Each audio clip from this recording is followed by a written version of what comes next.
বিজয়ী। আমি যাবতীয় বিজয়, তাই আমি মনে মনে ঠিক করেছি আমার রাজ্যে বসবাসকারী রক্ষযোগ্য মানব কিন্তু ঋষিমুনি সকলের কাছে করলাই করে আমি যাবো দিগ্বিজয়ী। তাই আমার মন্ত্রী সেনাবৎসেরগণ বিলম্বে নাই বিজয়, চলো চলো আমরা করলাই করে নিজের রাজ্যের দিকে করি বেরোবো।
আমরা সিরিয়র ছাড়া অন্য কারো উপাসনা করতে পারি না।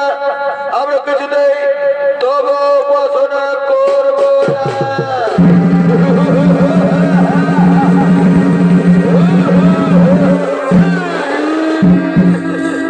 কি বলেন তপস্যগণ?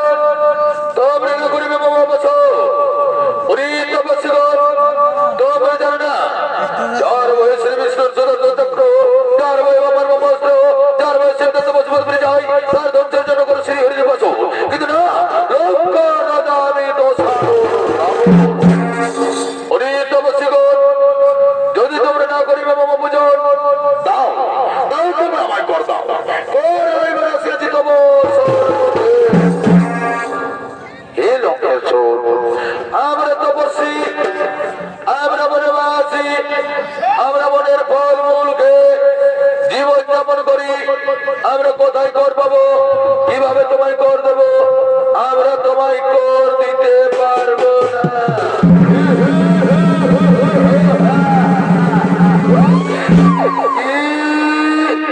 কি বলে দোষগণ? তোমরা করে বাবা পুজো না দেবে মাইকো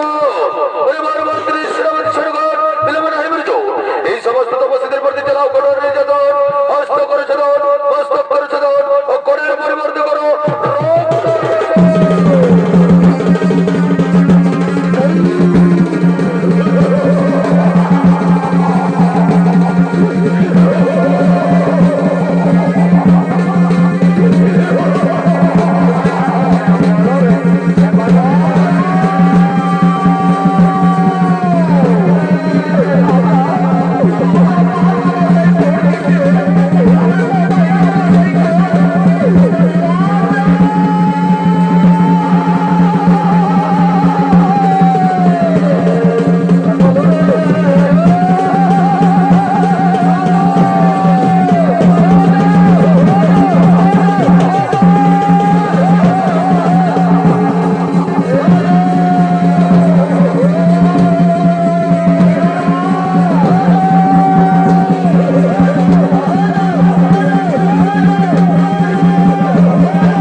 করলে বাবা বুঝো না দিলে আমায় গো, তাই তো তোমাদের প্রতি কঠোর নির্যাতন করে, তোমাদের হস্তচ্ছেদন করে বাস্তচ্ছেদন করে পরিবর্তে করলাম রক্ত শোষণ। লোক রাজা আমি তো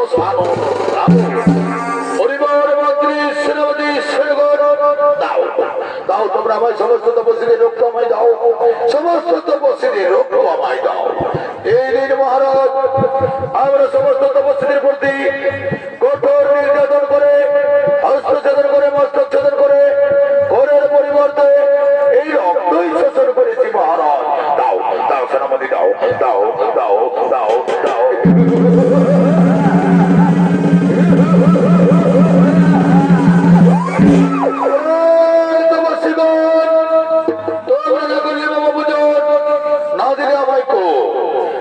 তোমাদের প্রতি কঠোর নির্যাতন করে করের পরিবর্তে করলাম এই রক্ত শোষণ।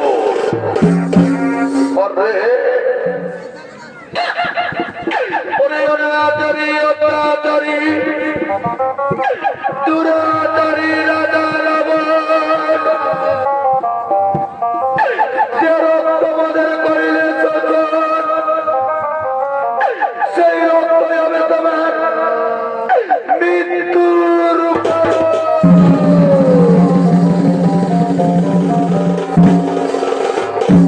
সাবান্ত করিয়ে তপস্বী, আমার সাবান্ত করে কিন্তু না লোক রাজার মৃত্যু লেখা নেই। পরিবার মন্ত্রী সেনাপতি সেনাগণ আমি যাবতীয় বিজয় তাই তো আমরা নিজ প্রসাদ করি আগো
মহারানী মন্দগণী অন্যান্য দিনের নেই। আজকে রজনী প্রভাতে স্বর্ণলঙ্কার শিব মন্দিরে গিয়ে শিব ঠাকুরের উপাসনা করে তার দাসীদের সঙ্গে নৃত্য করতে করতে নিজ পক্ষের দিকে করছেন।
শিব মন্দিরে গিয়ে শিব ঠাকুরের উপাসনা করে আনন্দে নৃত্য গীতি করছিলাম স্বামী, আনন্দে নৃত্য গীতি মন্দাধরী। আনন্দের দিনে আনন্দ করতে হয় মহারানী মন্দাধরী, আনন্দের দিনেই তো আনন্দ করতে হয়। আজ তোমার স্বামীর লোক বিজয়ী, তাই আমি মনে মনে ঠিক করেছি আমি যাবো দিক বিজয়ে। তাই তুমি শিব ঠাকুরের উপাসনা করে ওই পুষ্প চন্দনে দিলে আমার মস্তকে দাও, আর তুমি আমায় হাসি মুখে বিদায় দাও। আমি যাবো দিক বিজয়ে। স্বামী গো, আমাদের বিয়ে হয়েছে সবে, আর আজ তুমি আমাকে সঞ্চালকাপুরি থেকে মেলে রেখে চলে যাবে দিক বিজয়ে। আমি যে তোমার বিয়ে যন্ত্রণা সহ্য করতে পারবো না স্বামী, আমি তোমায় যেতে দেব না।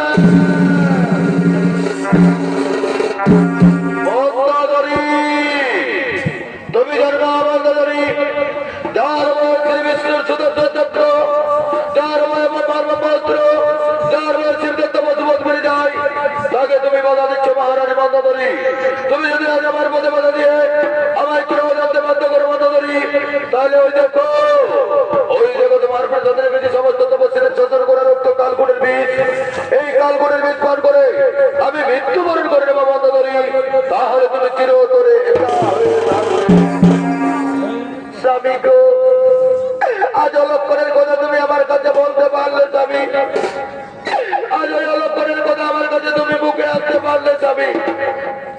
এসো স্বামী এসো, আজ আমি তোমায় বাধা দেবো না স্বামী।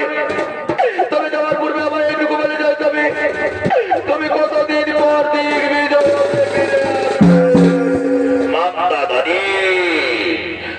বিজয় কি আর চাকরি ঘাটে কোথা মহারানী মন্দদারি আমি নিজেই জানি না কতদিন পর ফিরে আসবো। স্বামী গো, সেইটুকু তুমি আমায় বলতে পারলে না স্বামী। এসে যাবি এসো, আজ আমি তোমায় বাধা দেবো না স্বামী। আমি শিব ঠাকুরের উপাসনা করে এই পুষ্প চন্দনের তিলক তোমার মস্তকে দিই।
এদিকে মহারানী মন্দোদরী তার স্বামী মহারাজের বিবাহ যন্ত্রণা সহ্য না করতে পেরে সমস্ত তপস্বীদের শোষণ করা রক্ত কালকূটের বিষ মনে করে পান করলেন, মৃত্যুবরণ করব বলে। কিন্তু দুর্ভাগ্যের বিষয়, দৈবের গণের কোনদিন না হবে খণ্ডন। সেই কালকূটের বিষ পান করে মহারানী মন্দোদরীর মৃত্যু হলো না। মহারানী মন্দোদরী হইলেন গর্ভবতী। দিনের পর দিন, রাতের পর রাত, মাসের পর মাস গর্ভের যন্ত্রণা সহ্য করতে করতে আজ মহারানী মন্দোদরী 10 মাস 10 দিন পূর্ণ গর্ভবতী। তাই গর্ভের যন্ত্রণা সহ্য না করতে পেরে কাঁদতে কাঁদতে নিজ কক্ষের দিকে আগমন করতে চলেছে।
আমি তোমার বিরহ যন্ত্রণা সহ্য না করতে পেরে কালকূটের বীজ পান করলাম, মৃত্যুবরণ করবো বলে।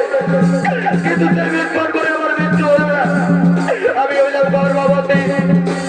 এর সময় যদি তুমি ফিরে আসতে পারবে না, তাহলে আমি কেমন করে তোমার গোত্রের উত্তর দেবো? এ সময় যদি রাজ্যের পর্যায়ে জানতে পারে তোমার অনুপস্থিতিতে আজ আমি 10 মাস 10 দিন পূর্ণ গর্ভবতী, আমি কেমন করে রাজ্যের পর্যায়ের কাছে গিয়ে পৌঁছে যাবো? আমি এখন কি করি উপায়? আমি যে গর্ভের যন্ত্রণা সহ্য করতে পারি না, আর আমি তো কিছু উপায়ও ভেবে পাই না। মনে পড়েছে এ সময় আমি আমার দাসীদের ডেকে নেবো। আমার দাসীদের ডেকে নিয়ে আমি সব কিছু কোথায় পরিষ্কার করে বলবো।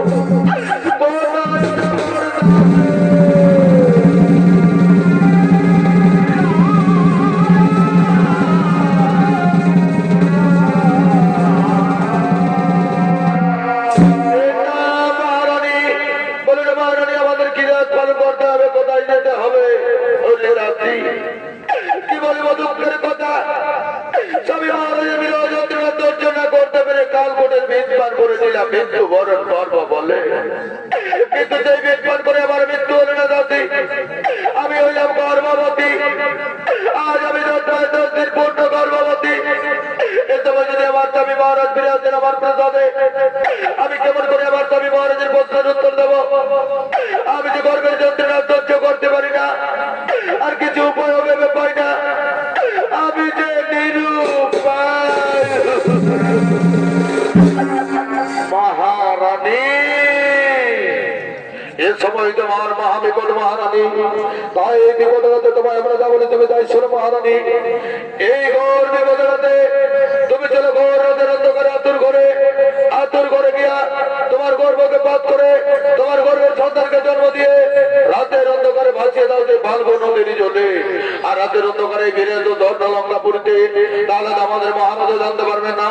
আর রাতের এরপর যেন কেউ জানতে পারবে না, এতেই তোমার মঙ্গল হবে মহারানী, এতেই তোমার মঙ্গল হবে। তাই তোমরা আমায় নিয়ে চলাচল করে আমি যার গর্বের যন্ত্রণা সহ্য করতে পারছি না।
আমি তোরে প্রিয়ত মা গিরিমা, তোরে আমি 10 মাস 10 দিন গর্ভধারণ করে জন্ম দিয়েছি, কিন্তু তোরে যে আমি পালন করতে পারবো না রে মা। তোরে যে রাতের অন্ধকারে বাঁচিয়ে দিতে হবে সেই ফাল্গুন নদীর চলে কাঁদিস রে মা, তুই আর কাঁদিস রে।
তাই করবো তাই করবো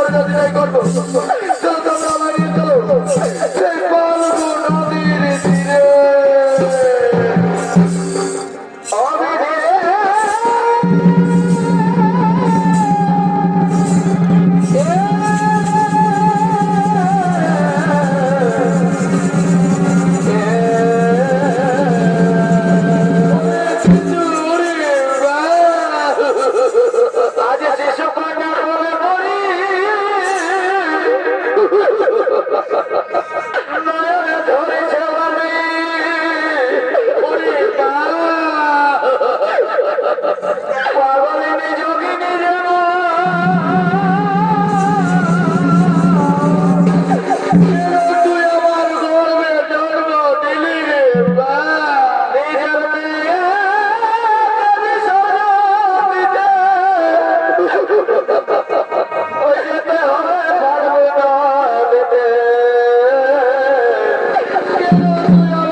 পারবে না।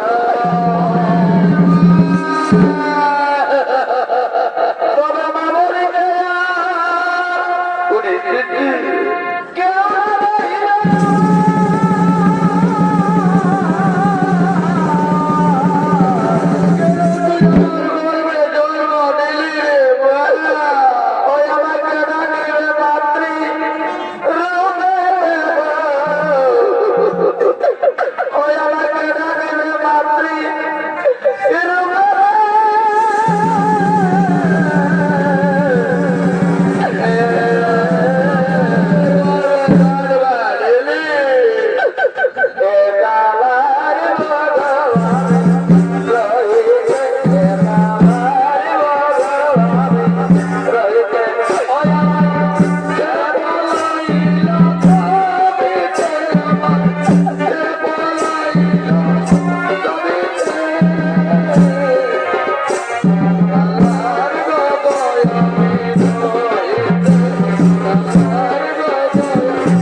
তুমি আর কাটাকাটি না করে ওই ফাল্গু নদীর জলে মাছ দিয়ে নিয়ে ফিরেছে রাতের অন্ধকারে জন্ম লঙ্কা পুরীতে। ওই রাতে আমি কেমন করি গর্ভধারিণী মা হয়ে আমার গর্বের সন্তানকে বাঁচিয়ে দেবো তাই ফাল্গু নদীর জলে। ওগো মায়েরা, ওগো মায়েরা, তোমরাও তো আমারই মতো সৃষ্টি নারী মায়েরা, তোমরাও তো আমারই মতো ওই পুত্র নয় কন্যা সন্তান কারো না কারো মা। তোমরাও তো আমারই মতো 10 মাস 10 দিন গর্ভধারণ করে নিজের গর্ভের সন্তানের জন্ম দিয়েছ মায়েরা। তোমরা কি কোনদিন নিজের গর্ভের সন্তানকে জন্ম দিয়ে কোন নদীর জলে ভাসিয়ে দিতে পেরেছ মায়েরা? নিজের সন্তানকে কোন নদীর জলে ভাসিয়ে দিয়েছ? আজ আমি কেমন করে গর্ভধারিণী মা হয়ে আমার গর্ভের সন্তানকে বাঁচিয়ে দেবো সেই ফাল্গু নদীর জলে। তোমরা আমায় বলে দাও মায়েরা, তোমরা আমায় বলে দাও।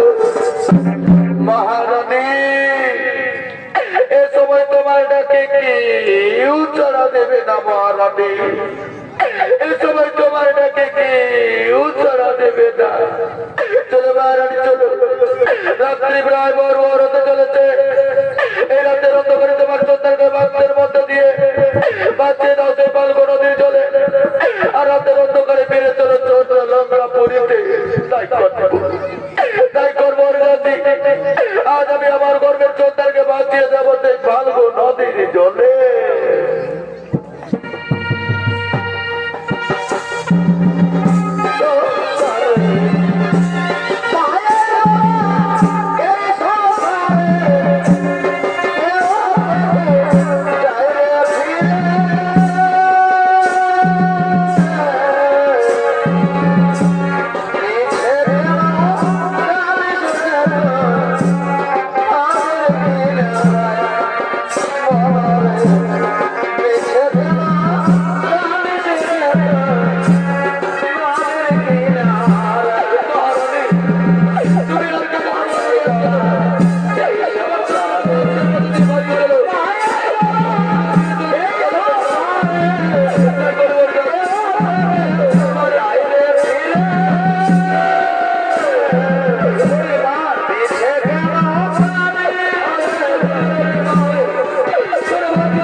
প্রবাহিত জলে ফিরে যাওয়ার পথে সন্তান হীনতার যন্ত্রণায় ক্লান্ত হয়ে পড়লেন পথা পরে। তাই তার দাসিরে তার রাজপ্রসাদে পৌঁছে দিলেন। এদিকে দেশে সুকন্যা ফাল্গুন নদীর প্রবাহিত জলে বইতে বইতে গিয়া জনকরাজা রাজ্যে মেদিনীনগরে পতিত হলো। আর যেই দিন হইতে জনকরাজা রাজ্যে মেদিনীনগরে পতিত হলো, সেই দিন হইতে জনকরাজা রাজ্যে মেদিনীনগরে মহামারীর ঘটনা ঘটলো। রাজ্যের পর যারা হারে মারা যায়, রাজ্যের যারা গুণাগুণি আকার লেগে থাকে, রাজ্য জেড়ে অন্য রাজ্যে গিয়ে পর যারা বসবাস করে। তাই মহারাজ জনকদের মন্ত্রী মহোদয় থেকে বিচার বিবেচনা করে তার রাজ্যের চাপ দিকে বাড়াতে তার গুরুদেবের আশ্রমের দিকে আগমন করতে।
গিয়ে বসবাস করে।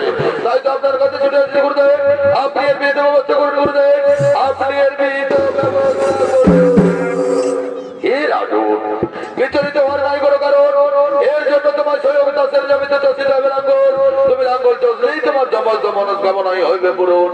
গুরুদেব আপনারা অক্ষর অক্ষর করিব বলো, বিলম্বে রাহিম জন, আমি স্বয়ং দাসের জমিতে চষিব লাঙ্গল, গোদয়ের আমার কৃত দাস নিয়ে আমার বৃষ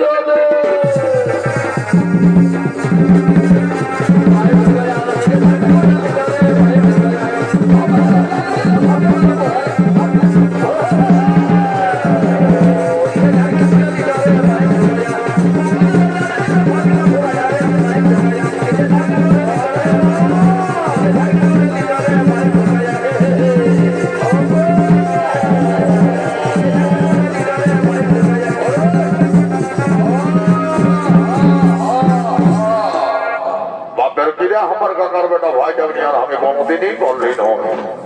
একই সকাল সকাল সকাল কোহান থেকে গরু বের করেছি রাজা ঘরের ব্যাপার। আমি রাজা ঘরে পৌঁছে গেছি, জ্বালার কোনো পাতা সব না। একবার ডাকবো শুনবি তো শুনবি, নাই তো নাই বুঝে করবি। অনেক কোন দিকে আছে রে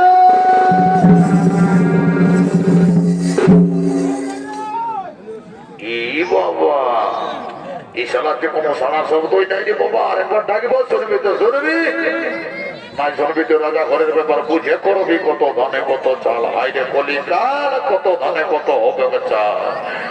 বলি কোন দিকে আছি রে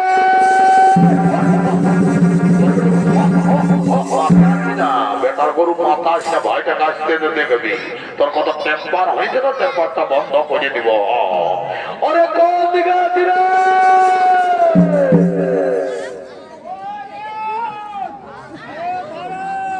এই ধনকাছেন হলে মনকাছেন হলে হনকাছেন হলে ননকাছেন হলে মনকাছেন হলে ধনকাছেন হলে ন বামকাছেন হলে ময়কাছেন হলে হুমকাছেন হলে ন হকিয়া যদি এই মদ হইল মনির ভিটামিন।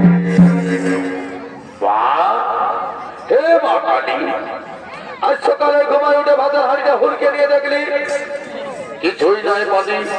তখন সকাল সকাল পচা মুহে তোকেই আগে দু বোতল ঢোকাই দেবে। হে মা কালী, আমি ভালো করে জানি মা, সবাই বেইমানি করলেও তুমি কিন্তু কারো সঙ্গে বেইমানি করতে পারো নয়। 5 টাকার খালে 5 টাকার মতন কাজ, 10 টাকার খালে 10 টাকার মতন কাজ। আর যদি কেউ খাইয়াছে সীমার বাইরে, উপহার পাবে কুকুরের পেশাব। মা, হে মা কালী, বচন না যায় খালি, সকালে কিছুই নাই খালি। বেটার গরু পড়ায় বেটার গরু এত গরু মারলি তো মারলি আছে নিয়ে জায়গাটায় মারি দিলি। বেটার গরু হাতটা জুড়লেই বুঝতে পারবি তারা। অনেকক্ষণের তো মোদের গুণগান করলি বাবু রে। শোনো ভাই আমার, রাজা ঘরের ব্যাপার, বেলাটা পুব দিকে উঠে গেল, বেশি বিলম্ব করা যাবে নাই। তুই তোর গরুটা তাড়াতাড়ি নিয়ে আয়। পরে তোর গরুটা কোন দিকে গেল রে? আমি নিজেই বলি রে, তাড়াতাড়ি তোর গরুটা নিয়ে চলে আয়। দাদা তুই কোনো চাপ নিস না, দেখবি আমি শেষ গাড়িটা দিব, আমার গরুটা চলে আসবে, দেখবি। 1 2 3 আরে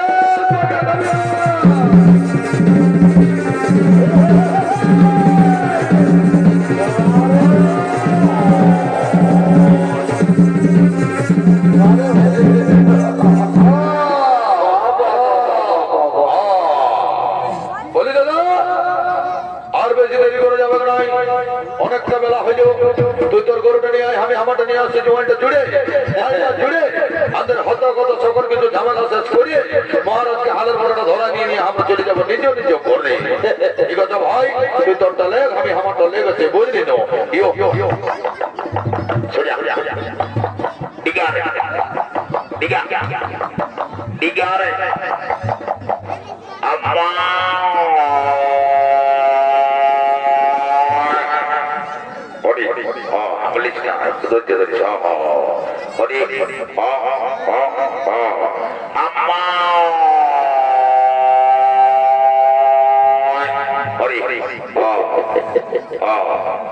হরি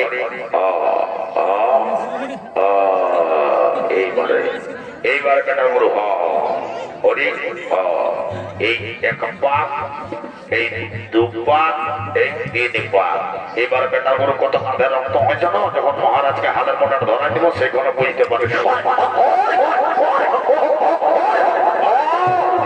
বাবা বাবা বাবা বাবা মালিক তাহলে কিছু চিনছি নাই বাপ এতগুলা লোকের পাশে আমার প্রেস্টিজটা সাইকেল টিউর মতো পাংচার করে দিলি বেটার গরু তোর কত টেম্পার হয়েছে না বুঝাচ্ছি দাঁড়া হালটা জুড়তে দিস বলে রে আমি গরুগুলো টাকা যদি হালটা জুড়বি যা দাদা কোনো চাপ লিছি না উত্তর আমেরিকা থেকে ডিপ্লোমা কোর্স পাস করে আসেছি পুরুলিয়ায় হাল জুড়ে কোনো চাপ লিছি না আমি হাল জুড়ে দিব না তুই গরুগুলো টাকা নিয়ে রাখ ঠিক আছে ভাই আমার দেরি করিস না যা তাড়াতাড়ি হালটা জুড়ে যা ঠিক আছে দাদা তুই গরুগুলো টাকা আমি হালটা নিয়ে আসছি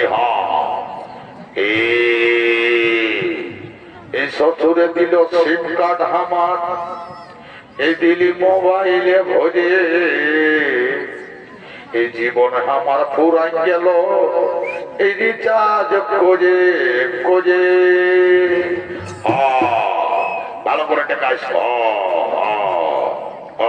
ওয়ান টু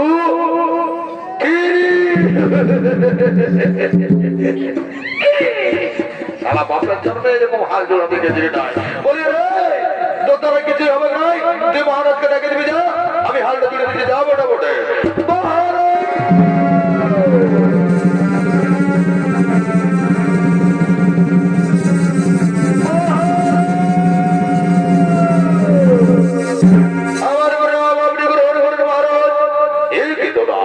তোমরা কি আমার বীর সদর নিয়ে এসেছো লাঙ্গল জোর দিয়েছো হ্যাঁ মহারাজ হ্যাঁ ওই দেখুন মহারাজ আমরা আপনার বীর সদর নিয়ে এসে লাঙ্গল জোর দিয়েছি মহারাজ এই দিন মহারাজ আপনি লাঠি দিন মহারাজ আপনি লাঙ্গল ধরুন মহারাজ যাও কি তো দাস তোমরা আমার বীর সদর কাছাকাছি গিয়ে ফেঁকো গুরুদেব আপনার চরণে প্রণাম গুরুদেব যশস্বী ভব রাজন যাও রাজন বিলম্বের নাই বিরজন তুমি অতি শীঘ্র চাষের জমি লাঙ্গল তুমি লাঙ্গল চললেই তোমার সমস্ত মনস্কামনাই হইবে পূরণ গুরুদেব আপনার আমি অক্ষর অক্ষর করিব পালন বিলম্বের নাই বিরজন আমি স্বয়ং চলিলাম চাষের জমিতে চষিতে লাঙ্গল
আমি চেয়ে দেখি বাক্সের মধ্যে কি রয়েছে এই বাক্স ওটাতে এই বাক্স আমার লাঙ্গল আটকে গেছে হ্যাঁ আমি চেয়ে দেখবো এই বাক্সের মধ্যে কি রয়েছে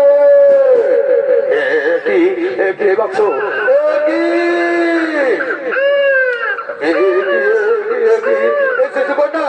শিশুকন্যা উঠেছে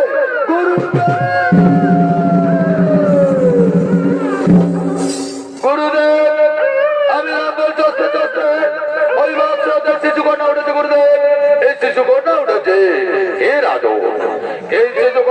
শিশুকন্যা নয়, স্বয়ং মা লক্ষ্মী জলধামে অবতীর্ণ হয়েছে, স্বয়ং মা লক্ষ্মীর রূপে শিশুকন্যা জন্মগ্রহণ করেছে। গুরুদেব, স্বয়ং মা লক্ষ্মীর যে জলধামে অবতীর্ণ হয়ে থাকে, স্বয়ং মা লক্ষ্মীর রূপে যদি শিশুকন্যা জন্মগ্রহণ করে থাকে, তাহলে শিশুকন্যার নাম আপনি প্রস্তাব করুন। গুরুদেব, এই শিশুকন্যার নাম আপনি প্রস্তাব করুন। হে রাজু, তুমি স্বয়ং তাদের জমি জলাঙ্গল দশটা দশটা স্বয়ং ধরিত্রী মা বসুন্ধরা দেবী তোমায় এই শিশু সন্তান সম্প্রদান করেছে। তাই এই শিশু সন্তানের নাম সীতা, সীতা, সীতা। আর তোমার নাম অনুসারে আজ তো সকলে যাবে মিথিলার অধিপতি রাজশ্রী রাজা জনকের কন্যা জানকী, জানকী, জানকী। যাও রাজন, আজ তো শিশু কন্যার তুমি নিজ কন্যার মতো করিবে লালন পালন। গুরুদেব, আপনারা দামে অক্ষর অক্ষর করে বলুন, আজ তো শিশু কন্যার আমি নিজ কন্যার মতো করিবে লালন পালন। আজ তো সকলে জানবে মিথিলার অধিপতি রাজশ্রী রাজা জনকের কন্যা জানকী, জানকী, জানকী। গুরুদেব, আপনার আদেশ পালন করতে গিয়ে আমার সমস্ত মনস্কামনা হয়েছে পূরণ। ওই দেখুন গুরুদেব, মস্ত করে ঘটনা বলা করছে,